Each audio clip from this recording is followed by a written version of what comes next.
Симулација на земјотрес се реализираше денес во основното училиште Синиша Стојлов во општина Зрновци, во кој учествуваа 4 лица кои имаа различни повреди.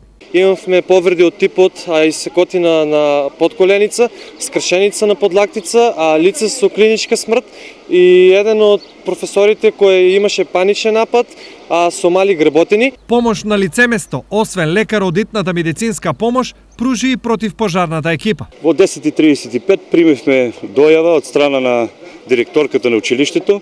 Веднаш е пристапено со 2 противпожарни возила и 8 пожарникара. Веднаш пристапивме на евакуација на самите лица. Симулацијата ја следеа и наставници и директорот на училиштето.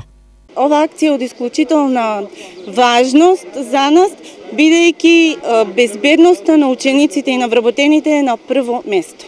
Инаку симулацијата се спроведе поради законските задолженија и обврски кои училиштето ги има како воспитна образовна институција.